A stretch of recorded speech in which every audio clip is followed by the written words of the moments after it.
guys, welcome back to another episode of St. Pauli Rising, and unfortunately it is the last episode of St. Pauli Rising.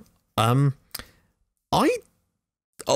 can't be all that surprised, at the same time I thought I'd made it past it, if that made sense. Like in the last episode, things seemed to be looking good for next season, and I thought, okay, well, they're obviously going to keep me on. But then I got summoned to the board meeting, and then they asked me to explain why we hadn't had the results, and I clearly didn't click the right buttons. I wasn't sure what to do, and yeah, I wasn't just going to resign, but I couldn't get them to give me another season, unfortunately. It's a massive shame, really, because I have massively enjoyed doing this series, and I really wanted it to continue, if I'm honest. I thought that we'd sort of found a tactic that was going to probably work for us next year and maybe could have kept us up, which is, yeah, it's just a massive shame. So what I thought we'd do in this episode, just to quickly, because nothing really has changed. I've literally done like 2 weeks in game time before this has happened. I was just about to start looking at, I was going to get to the end of May before I started looking at summer transfers to try and strengthen the squad with the money we're going to get for television money, and of course the 16 or 17 million in prize money from the Bundesliga. So I think what we can do, though, I don't know if I can even do this though, is to look at some of the sort of best 11 stuff. I don't know if that's even possible now.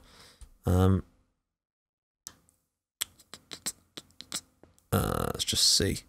Club, can I do that? I'm not entirely sure. History. Best 11. Here we go.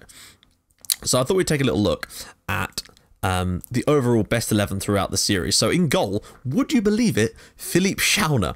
I suppose that he's only in there because he's pretty much just played the most games for us over the course of this series. And I have, I guess, occasionally praised him, and I think occasionally I've got on his back a little bit. I mean, has anyone noticed? I don't know. Have I been too harsh on him? I don't think so. At right back, we've got Bernard Nerig, and yeah, he did okay for us, to be fair. 8-9 appearances. He got too many cards, though. That was the main problem. But he did score 11 goals from a fullback position, which is pretty damn good for us, I gotta say. In the middle, Søren Gunther with 104 appearances, the second most in the entire team, which is great. The captain throughout all 4 seasons of this series. So well done, Søren. I salute you, Søren. He looks generally quite stoic, which is always good. Marcus Thuram, interestingly, is the other centre-back in our best 11, with an average rating of 7.03. I can sort of understand why. Got 4 goals for us over the course of 45 matches, obviously retired now in real life, but I will be doing a Where Are They Now as well, so you guys can have a look at that too. Marcel Halstenberg, there's no denying he should be the left back in this. He missed a bit early on, I think, when he had a very large injury during our first season, but because I used to play, I can't even think who I used to play. It was Bubala I used to play in that role. But Halstenberg is superb. He's got a lot of free kicks for us. Well, 7, probably. I'm guessing all of his goals came from free kicks, so 7, which is not bad at all. Stefan Ilsanker, interestingly, is playing in there instead of the likes of Tom Tribal. Can't think why, but there he goes. 49 appearances, and he's in our best 11 through the entire series. No goals. He never scored a single goal for St. Pauli, and which makes him the only player in this best 11, other than the goalkeeper, to have never found the net for us.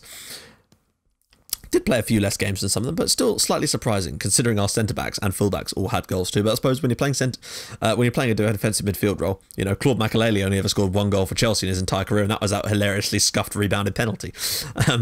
Dennis Dauber did actually score a goal for us, and 92 games, and a 7.10, and I think that's one of the highest ratings of players in this best 11.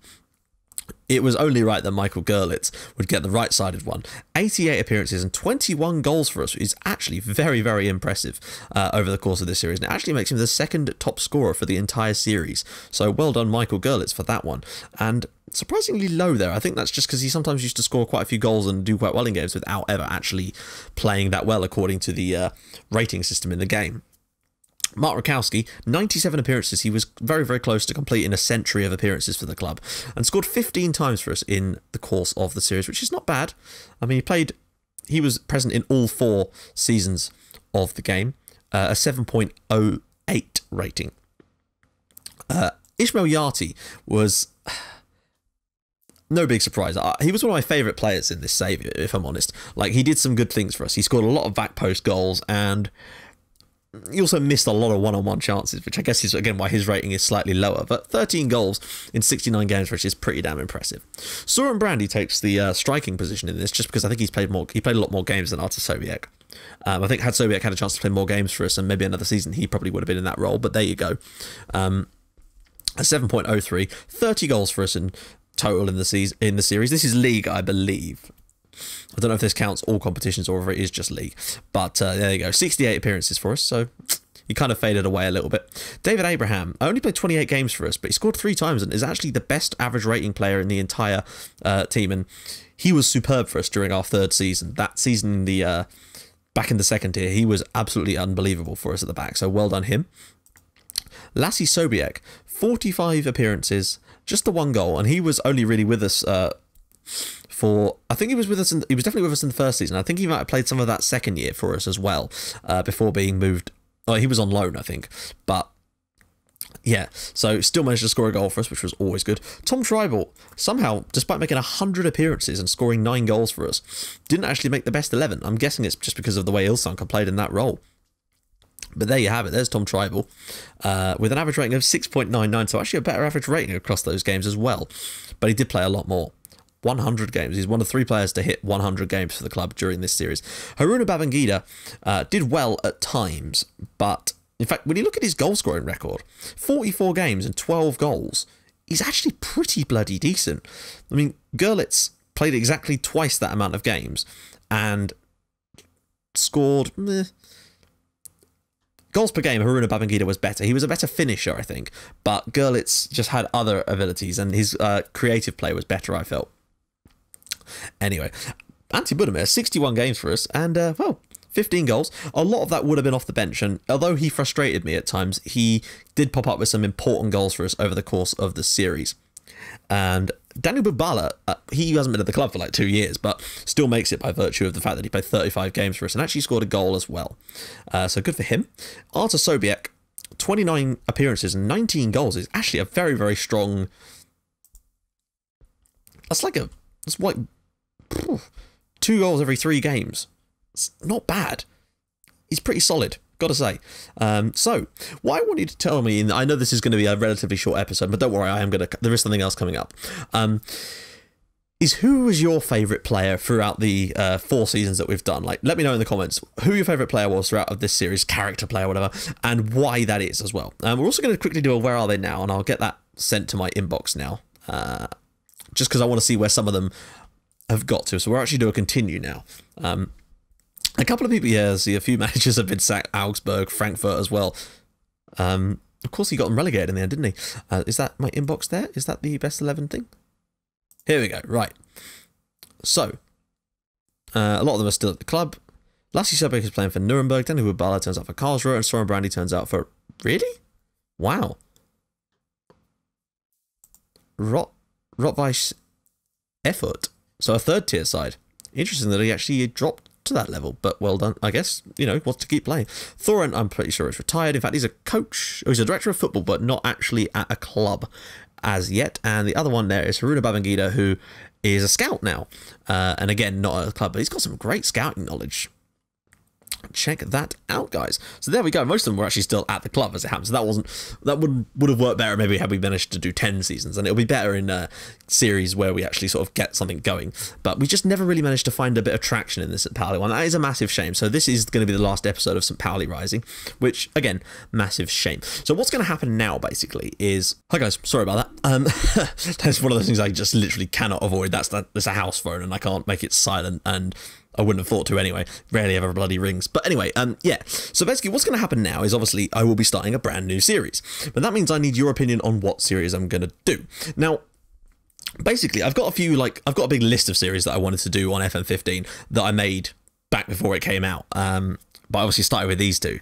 So what's going to happen? But let me know in the comments to this video what kind of series is firstly you'd be interested in doing as well. So if I see anyone's in there that I like, I'll add them to the list. And basically what's going to happen tomorrow, instead of like where I'd have the St. Pauli episode, we will be I'll put out a video where I'll go through the new series ideas, and then I'll put like a straw poll in the description for the video or something, so you guys can vote on what kind of series you'd like me to do. And then if it's one that's like, for example, I want to do like a lower league save in the UK, but I mean, when I say lower league, I mean like not like my Portsmouth save. That to me isn't lower league. They're a football team, they're a professional team, they're not lower league. I mean like Evo Stick, Ryman, Isthmian, Southern Premier League, that kind of level. I don't know whether that's 7th or 8th tier, that kind of level. I wouldn't mind doing a save like that. So for example, if you guys chose that, then what we do is I'd do another thing where I would randomly select a team to do that save. But that's just, anyway, yeah, that's stuff I will discuss in that episode, basically. But if you do have any ideas for saves that you'd like to see happen, then feel free to drop them in the comments and I'll take them into consideration